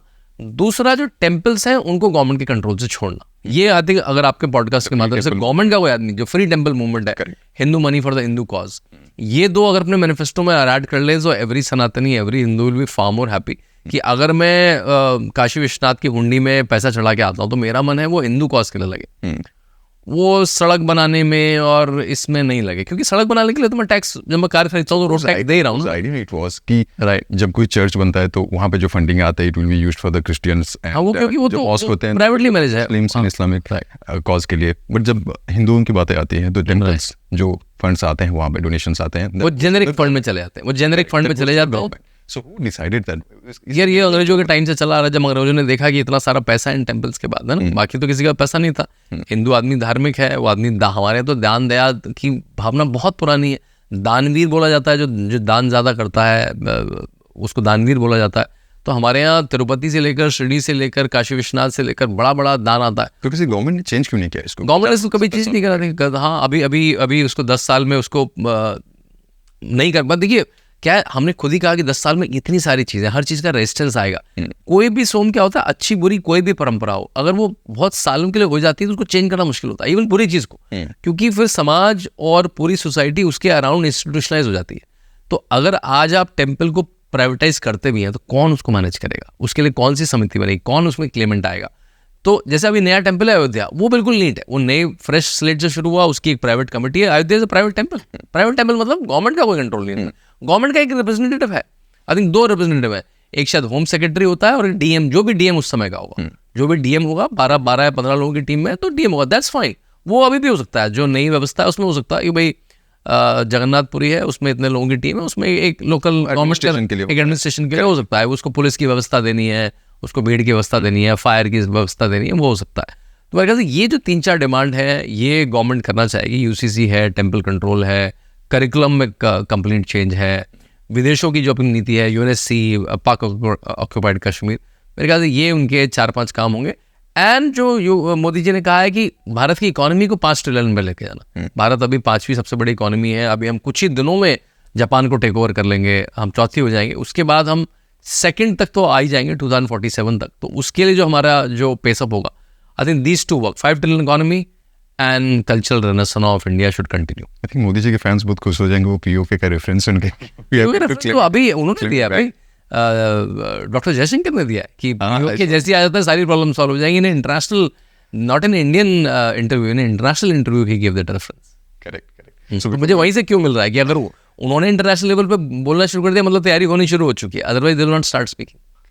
So before going to the last section, I want to know कि जैसे कि आपने वक़्फ़ के बारे में मेंशन किया, बहुत चल रहा है, protest are happening in West Bengal, हम देख रहे हैं, पीपल आर रेजिस्टिंग। यस, अगर एक सिंपल भाषा में अगर आप समझा सके, what is the Waqf board, वो क्या है एक्ट जिसको लेके बातें हो रही है, what the government is doing and why there is protest and the resistance going on for the Waqf.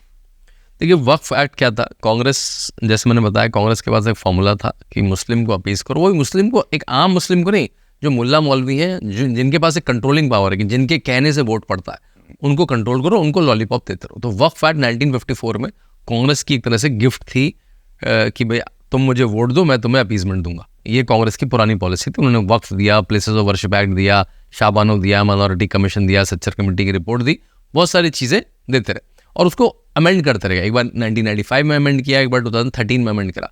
Waqf over time almost became a land grabbing scheme, सबसे बड़ा लैंड स्कैम बन गया कि भाई, और उसमें एक चीज़ है वक्फ बाय यूज़र, कि मैं एक जगह रेंट पे लेता हूँ, उस पर मैं कहता हूँ कि मैं भी नमाज़ पढ़ूंगा और मेरे सारे मित्र आके नमाज, मैंने रेंट पे लिया है, उसका हिंदू ओनर है लेट से कोई, और उसको मैंने कहा कि अब मैं इसे वक्फ में दान करता हूँ। मैं उसका ओनर भी नहीं हूँ क्योंकि ये वक्फ बाय यूज़र है, इसकी नेचर, क्योंकि इतने सालों से इसमें 10 साल से नमाज पढ़ी जा रही है, इसका नेचर अब रिलीजियस हो चुका है, मैं इसको लैंड को दान दे देता हूँ। एक ये नेचर है।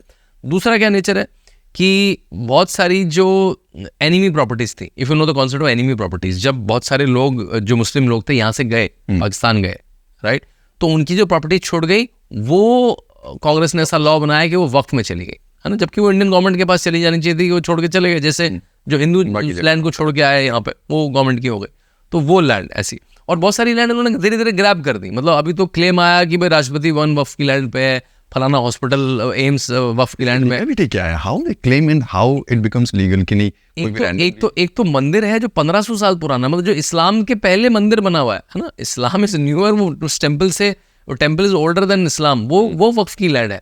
तो बिकॉज जैसे ना वक्फ बाय यूजर, क्योंकि वक्फ का इस तरह का फॉर्मेशन बना दिया कि आपको वक्फ ट्रिब्यूनल में जाना पड़ेगा जिसमें सारे मुस्लिम लोग हैं, मतलब प्रूव आपको करना पड़ेगा कि वो आपकी लैंड है। वक्फ तो कह देगा ये मेरी लैंड है, और अब आपको प्रूव करना पड़ेगा, विदाउट एनी पेपर्स। हाँ, विदाउट एनी पेपर्स। तो ये जो, मतलब आपको देखो सुनने में जो सरप्राइज हो रहा है ना, यही सरप्राइज था बहुत सारे लोगों को, और ये ऐसा लोग चला आ रहा था, हम लोगों को पता ही नहीं था। देखिए हिंदू समाज तो अपने बच्चे पालने में लगा है ना, हिंदू इज प्रोग्रेसिव सोसाइटी, मैं अपने बच्चों को IIT में भेजूंगा, विदेश भेजूंगा, पॉलिटिशियन बनाऊंगा, UPSC क्लियर करके IAS ऑफिसर बनाऊंगा, इंजीनियर बनाऊंगा, AI बनाऊंगा। उधर क्या लगा है, मैं इसकी लैंड हड़प लूँ, मैं उसकी लैंड हड़प लूँ, मैं इसको पकड़ लूँ। और इसमें जो खासकर जो बड़े मुस्लिम पॉलिटिशियंस हैं, देवर, वो उस पर धंधा कर रहे हैं। अभी पता लगा Asaduddin Owaisi, I don't know how much is true, कि उनकी जो बहुत सारे सेटअप्स हैं, ही हैज हॉस्पिटल, यूनिवर्सिटी, वो 50-50, 100-100 रुपये रेंट में देके अपने इंस्टीट्यूशन चला रहे हैं। तभी जो बड़े बड़े लोग चला रहे हैं उनका पर्सनल इंटरेस्ट है। जो गरीब मुसलमान है उसको कुछ नहीं मिल रहा, वो तो अपनी जीवन जी रहा है। जो नरेंद्र मोदी ने कहा कि वो तो पंचर ही बना रहा है अभी। उनके यहाँ तो सोसाइटी में बहुत ज़्यादा एजुकेशन नहीं है, बहुत ज़्यादा ग्रोथ नहीं है, they are having huge population, एक एक घर में 10-10 बच्चे हैं। तो वो लोग आनंद ले रहे हैं इस वफ़ का आनंद ले रहे हैं, और फ्यू मुल्ला मौलवीज एंड मुस्लिम पॉलिटिशियन, तभी उनको दिक्कत हो रही है। वो इंस्टिगेट कर रहे हैं और क्या कह रहे हैं, आपकी मस्जिद चली जाएगी, आपकी मस्जिद चली जाएगी। मस्जिद क्यों चली जाएगी? वो तो बनी हुई है। आप किसी मंदिर पर बनी होगी टूट के, तो वो अयोध्या के केस के थ्रू, जैसे अयोध्या में केस हुआ है, ज्ञानवापी में केस चल रहा है, मथुरा में केस चल रहा है, वो अलग बात है। बट आपकी जो एक लीगल मस्जिद है वो कहीं नहीं जाएगी, वो जैसी है वैसी रहेगी वो। तो आई थिंक ये कन्फ्यूजन है, इस पर अमेंडमेंट आ चुका है। It's a very progressive amendment. Amendment में 3 चीज़ें इंपॉर्टेंट है। एक तो ये वक्फ बाय यूजर जैसी चीज़ें कि आप में हाथ रख दिया और आपकी एक यूसेज से वक्फ हो गया, वो ये बिल्कुल चला जाएगा। दूसरा, वक्फ के जो बोर्ड है वो डेमोक्रेटाइज हो जाएंगे। उसमें है कि उसमें देखिए, मुस्लिम समाज में भी कास्ट है, उसकी हमने कभी बात नहीं करी, है ना। उसमें अशरफ है, उसमें पठान है, उसमें पसमंदा है, और पसमंदा वो है जो दलित समाज से कन्वर्ट हुए, तो उनका तो कोई रिप्रेजेंटेशन नहीं है। सारे अशरफ का जो पठान है उनका केवल रिप्रेजेंटेशन है, तो उनका कैसे रिप्रेजेंटेशन हो? जो वुमेन है, खासकर आपने पता ही है, मतलब ये बिल्कुल नोन फैक्ट है कि मुस्लिम समाज में औरतों की क्या स्थिति है, तो उनका कैसे रिप्रेजेंटेशन उसमें, तो उसको डेमोक्रेटाइज करा गया है। तो ये दोनों चीज़ें तो बिल्कुल अच्छी बात। और वक्फ की जितनी भी लैंड है उसका सर्वे हो, मतलब ट्रांसपेरेंसी है।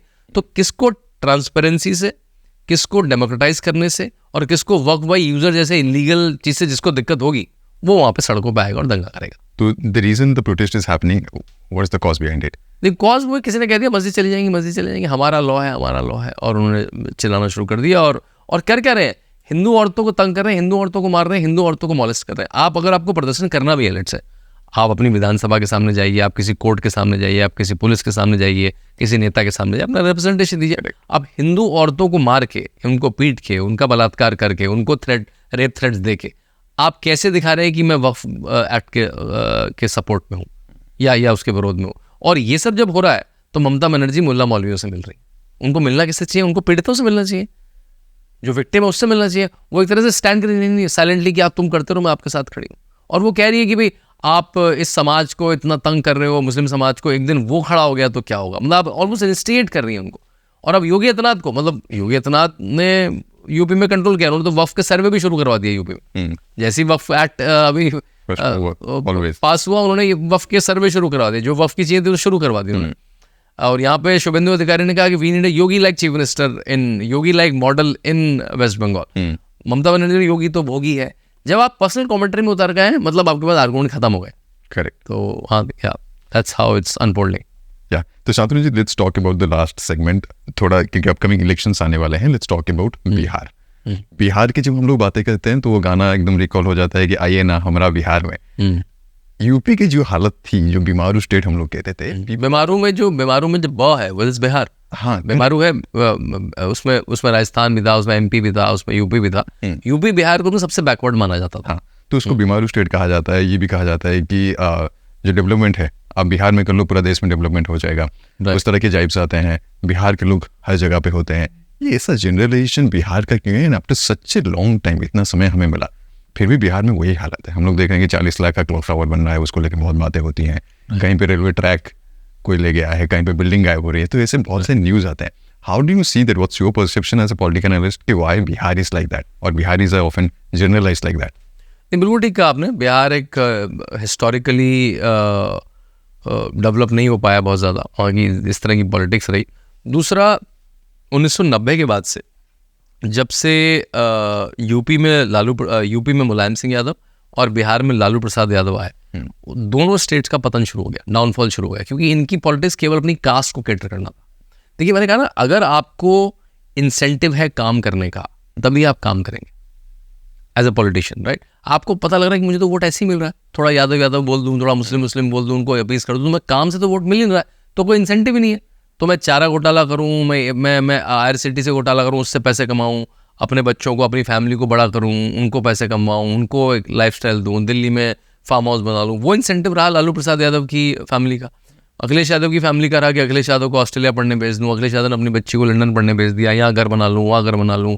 विक्रमादित्य मार्ग में जहाँ अखिलेश यादव रहते हैं, अच्छा, मल्टी करोड़ प्रॉपर्टी, बड़ी बड़ी गाड़ियों में घूमूं, उनके घर में प्रतीक हैं, वो लैम्बोर्गिनी में घूमते हैं, मतलब अखिलेश यादव के घर में एट देयर पीक 40-50 लोग थे जो पॉलिटिक्स में थे।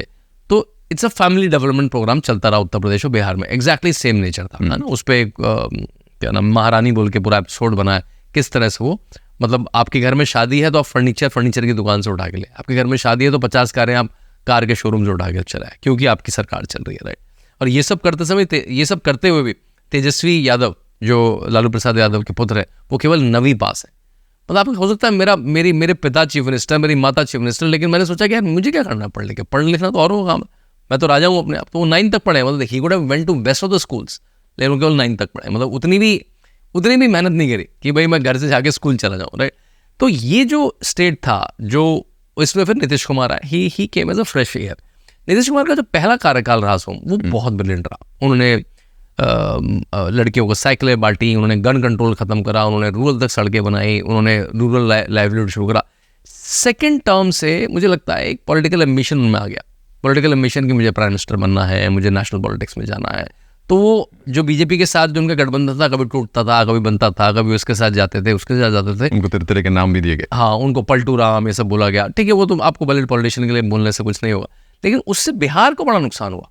उससे बिहार को नुकसान हुआ ना, देखिए क्या होता है, आपका फोकस होता है, आपका फोकस गवर्नेंस में है कि आपका फोकस पॉलिटिकिंग में है। तो उनका सारा फोकस या एक लार्ज फोकस पॉलिटिकिंग में चला गया। पॉलिटिकिंग मतलब इसके साथ जाऊँ, मैं उसके साथ जाऊँ, मैं इसके साथ जाऊँ, उसके साथ जाऊँ। बीजेपी साथ में थी, लेकिन उससे मेरे ख्याल से बिहार को बहुत नुकसान हुआ। तो Bihar need a steadfast government, right. Double engine को ढंग से यूज़ कर पाए, है ना। जो नरेंद्र मोदी की सरकार यहाँ से कर रही है और जो स्टेट की गवर्नमेंट है वो ठीक से कर रही है, ये अगर एक बार फिक्स लंबे समय हो जाए, कोई भी ट्रांसफॉर्मेशन 5 से 8 साल 10 साल में आता है, बड़ा ट्रांसफॉर्मेशन जो हमने यूपी में देखा है। तो उस तरह के मेरे ख्याल से अब ऐसा लग रहा है कि नीतीश कुमार एक सिंगल लाइन में चल रहे हैं, but let's see how does happen. Election है, हाँ देखिए इस साल के एंड में इलेक्शन है। तेजस्वी यादव फिर कुछ नहीं कर रहे हैं, वो कोई धरना प्रदर्शन, वो ट्विटर पर बैठे हैं, आधे टाइम दिल्ली में रहते हैं, मैंने सुना है उनके फार्म हाउस हैं वहाँ पे। ये लोग इलेक्शन के टाइम में 2-3 महीने पहले एक्टिव हो जाएंगे। इनको पता है हमारे पास वोट बैंक हमारी जेब में, मुस्लिम हमें वोट देगा, यादव हमें वोट देगा, एक आध छोटी मोटी कास्ट आ गई, लेकिन ये सब वोट बैंक से लोग इफेक्टिव नहीं हो पाए। इस बार जो बड़ा फैक्टर होगा इलेक्शन होगा, बल्कि वो 3-4% का वोट बैंक है, वो है प्रशांत किशोर। प्रशांत किशोर ने अपनी पार्टी बना दी है। He's talking about that. हाँ. He was also seen as a political analyst, Prashant Kishore. Right. Now he's into battlefield. इस battlefield that too अपने आप, मतलब किसी के साथ नहीं है, क्योंकि वो इंडिया अलायंस के साथ भी रहा है, वो नीतीश कुमार के साथ भी रहे अलग अलग स्टेट्स में ना, वो अपने आप है, जन स्वराज जो भी उनका पार्टी का नाम है। तो इट सीम्स वो पिछले 1 साल में हर कॉन्स्टिट्यूंसी में जा चुके हैं, लेकिन जितने भी एनालिस्ट हैं, लोकल लोग हैं, कहते हैं वो मैक्सिमम ले पाए तो 2 से 3-4% वोट लेंगे। लेकिन 2 से 3-4% वोट उनके लिए तो सरकार नहीं बनाएगा, लेकिन वो किसका वोट लेंगे, दैट्स वेरी कॉन्सिक्वेंशियल। 2 से 3% वोट वो बीजेपी साइड का वोट लेंगे या आरजेडी इंडिया अलायंस का वोट लेंगे। जो मेरा सेंस है, जो उनके भाषण है, जिस तरह के लोग हैं उनके अराउंड, वो इंडिया अलायंस का वोट ले रहे हैं। उनके साथ बहुत सारा मुस्लिम समाज दिखता है मुझे, उनके साथ बहुत सारा यादव समाज दिखता है मुझे। तो मुझे लगता है जो वोट बैंक जो छीनेंगे वो इंडिया अलायंस को लेंगे, और ये जो 3-4% वोट जाएगा वो इंडिया अलायंस के खाते से लार्जली जाएगा। तो वो फिर एडवांटेज बीजेपी पे हो जाएगा। तो इससे कई लोग बोलना भी शुरू कर दिया कि it's a B team of BJP. ये कोई भी नई पार्टी आती है जो दूसरे को फायदा देती है, केजरीवाल को लोग बोलते थे कि वो बी टीम है बीजेपी की। तो ये तो पॉलिटिकल कमेंट्री होती है। तो आई थिंक मज़ेदार होगा, बिल्कुल एक ओपन गेम है। अभी कोई कमेंट्री करना मुश्किल है कि किस तरह से किस करवट बैठेगा, जैसे हम लोग बोलते हैं अब बिहार में by the end of this year. Lovely, Bihar में इलेक्शंस आ रहे हैं। Just one question I have for Bihar कि अक्सर क्या होता है, बिहार की हम लोग बातें करते हैं, इतनी सारी काम हुई हैं, इतनी सारी नहीं भी हुई हैं, लेकिन एक जो सवाल है बिहार के साथ बहुत सालों से जुड़ा हुआ है कि बिहार के लोग माइग्रेट बहुत करते हैं, अलग अलग स्टेट में जाते हैं, अनएम्प्लॉयमेंट बहुत बड़ा इशू है बिहार में। How do you see that? देखिए वो जैसे मैंने कहा कि पहले 5 साल में तो नीतीश कुमार ने बहुत अच्छा काम करा, उसके बाद उन्होंने बेसिक मिनिमम करा, बस गवर्नेंस चलती रही। मतलब लालू जी से तो फिर भी बहुत अच्छा था, लेकिन एक बेसिक मिनिमम चलती रही। और एम्प्लॉयमेंट के लिए आपको बेसिक चीज़ें इंडस्ट्री लानी पड़ती है। इंडस्ट्री के लिए जैसे मैंने कहा लॉ एंड ऑर्डर, बिजली, एयरपोर्ट, सड़क, ये सब देनी पड़ती है। वो उतनी ज़ोर से काम नहीं हो पाया जितना होना चाहिए था, राइट। उतनी इंडस्ट्री वहाँ पे नहीं आ पाई जिस रेशो में। तो और एक ट्रेंड बन गया कि भाई अगर आप अपनी स्टेट में नहीं काम पाएंगे तो कुछ दूसरी जगह जाएंगे। तो चाहे वो IAS ऑफिसर हों, मतलब टॉप ऑफ द टॉप, चाहे वो सॉफ्टवेयर इंजीनियर हो टॉप ऑफ द टॉप, चाहे वो बिल्कुल एक साइकिल चलाने वाला, रिक्शा चलाने वाला मजदूर हो, सब में आपको बिहारी मिलेंगे। तो it's a very intelligent state. वहाँ पे एक से एक IAS ऑफिसर है। आपके उड़ीसा में बहुत सारे IAS ऑफिसर हैं जो मैं जानता हूँ जो बिहार से आए हैं, जो उड़ीसा कैडर के हैं लेकिन बिहार के हैं, क्योंकि उनको अपने स्टेट में अपॉर्चुनिटी नहीं मिली तो वो बाहर चले गए. आई थिंक अगेन एक स्टेबल गवर्नमेंट 10 साल रहे, एक ही डिस्पेंसेशन की सरकार रहे, और उनका मेन फोकस हो कि इंडस्ट्री को बिहार में कैसे लाया जाए. कैलकाटा से आपके नियरनेस है, वहाँ पे पोर्ट है. बल्कि जो कैलकाटा का अगर मैं हिस्टोरिकली देखूँ, मैं लंबा ड्रॉ करूँ, क्योंकि कैलकाटा डेवलप नहीं हो पाया उससे ईस्ट के सारे सिटीज़ को प्रॉब्लम हुआ. कैलकाटा वॉज द कैपिटल अंग्रेजों के टाइम, फिर वो कैपिटल तो मूव हो गई दिल्ली, लेकिन कैलकाटा क्योंकि एक वामपंथ के कब्जे में आ गई. वामपंथ मतलब इंडस्ट्री नहीं लगेगी, एंटी इंडस्ट्री, टाटा जैसी फैक्ट्री को भगा के ममता बनर्जी वहाँ की, मतलब ये तो इसमें तो आपको दुख होना चाहिए भाई. टाटा मेरे, हर आदमी कहेगा टाटा मेरे आए, टाटा मेरे आए, आप कहेंगे टाटा मेरे से जाए. और किसने कैच किया टाटा को? नरेंद्र मोदी ने. दैट शोज कि he was industry friendly approach Tata किया आप. इंडस्ट्री फ्रेंडली होने से क्या होता था कि गवर्नमेंट नहीं जॉब दे पाएगी. आपको पता है जितना भी हमारा फॉर्मल एम्प्लॉयमेंट है उसमें से 2%, 2.5% गवर्नमेंट का एम्प्लॉयमेंट तो प्राइवेट आदमी देगा, जो ये पंखा बनाएगा, जो ये कैमरा बनाएगा, जो ये होटल बनाएगा, जो फ्रिज बनाएगा, गाड़ी बनाएगा, ग्रोसरी क्रिएट करेगा, वो सब एम्प्लॉयमेंट देगा. सरकार तो एम्प्लॉयमेंट नहीं देगी, सरकार तो 2-3% एम्प्लॉयमेंट देगी. तो सरकार को परिस्थितियां पैदा करनी पड़ेंगी. They have to create situations and basic conditions to have industry flourish, right. तो ये बिहार में अगर लंबे समय तक होगा तो माइग्रेशन अपने आप ही रुकेगा, क्योंकि जब आप किसी को जाने का मन नहीं होता, हर आदमी को अपने घर में रहने का, अपने स्टेट में, अपने सिटी में रहने का मन होता है. जैसे अयोध्या में यूपी में बहुत प्लान होता है. यूपी का माइग्रेशन बहुत चेक हो गया क्योंकि यूपी में जॉब्स क्रिएट होने लगे, राइट. यूपी में अयोध्या है, यूपी में काशी है, वहाँ पर टूरिज्म में बहुत कुछ कंज्यूम होने लगा है. जब 10 नए होटल खुलते हैं तो it consumes lot of people. जब 10 नई सड़कें बनती हैं, it consumes lot of people, right. जब एयरपोर्ट बनते हैं, it consumes lot of people. ODOP है, वन डिस्ट्रिक्ट वन प्रोडक्ट. लोग अपने प्रोडक्ट बना के अमेजोन पे बेच रहे हैं, जिनको अब इंडस्ट्री एक मार्केट मिल गया है, एक ब्रांड मिल गई है यूपी की, राइट. तो आई थिंक यूपी बिहार में भी लंबे समय तक एक स्टेबल गवर्नमेंट रहेगी जिसका फोकस केवल गवर्नेंस होगा, जो नीतीश कुमार का अपने पहले 6-7 साल में रहा था. मेरे ख्याल से if that returns back to Bihar, that will be amazing for Bihar and the whole of India, क्योंकि इतनी बड़ी पॉपुलेशन है. बिहार और यूपी में कुछ अच्छा होता है तो पूरे भारत के लिए अच्छा होता है वो. One last thing I want to know, you are someone, Shantanu ji, who interact a lot with the young minds. You go to multiple literary festivals, you go to colleges and universities. आके बात करते हैं students आपसे, आपका perception जानना चाहते हैं. How do you see, especially talking about the Gen Zs, how do they see India right now and what do they understand about the current India? देखिए उसमें अच्छा भी है, बुरा भी है, दो तरह का है. I think these are the best times of living in India. Bharat की इकॉनमी बहुत अच्छी जा रही है. आइडियोलॉजिकली हम लोग को पहली बार भारतीय होने में प्राउड हो रहा है. विदेश भी लोग पढ़ने जा रहे हैं, लेकिन भारत की कॉलेजेस में लोग पढ़ने लगे. विदेश से लोग भारत आके पढ़ने लगे हैं. भारत की इमेज है, भारत की पासपोर्ट की वैल्यू बढ़ गई है. भारत में एंटरप्रेन्योर्स, यूनिकॉर्न्स मतलब ऑलमोस्ट हर हफ्ते, हर महीने क्रिएट हो रहे हैं.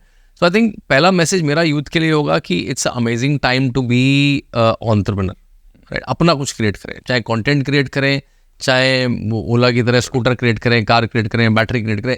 जहाँ पे भी आपको प्रॉब्लम दिखती है वहीं पे एक इंडस्ट्री है, क्योंकि आपको प्रॉब्लम है तो 10 लोगों को और प्रॉब्लम है, उस प्रॉब्लम को सॉल्व करिए. ये मत सोचिए कि सरकारें करेंगी. Governments will create conditions for you to become entrepreneur. तो इस तरह के लोग भी हैं, और दूसरे उस तरह के लोग भी हैं हु आर जो कम जानकारी लेके छोटा रील्स के माध्यम से नॉलेज ले रहे हैं, as a half baked knowledge. तो मेरा मैसेज ये भी होगा, आप कोई भी ओपिनियन बनाएं, आप प्रो राइट बनाएं, प्रो लेफ्ट बनाएं, प्रो कैपिटल बनाएं, प्रो सोशलिज्म बनाएं, लेकिन जो भी ओपिनियन बनाएं इन्फॉर्म्ड ओपिनियन बनाएं. ऐसा सतह से ऊपर से एक मूवी देख के, एक पॉडकास्ट देख के, एक रील देख के. Podcast can be one of the mediums, लेकिन उसको ट्रायंगुलेट कर लें, है ना. ओरिजिनल कंटेंट पढ़ें, अपना इंडियन कंटेंट भी पढ़ें, वेस्टर्न फिलोसफीज भी पढ़ें, डेवलपमेंट कंटेंट भी पढ़ें.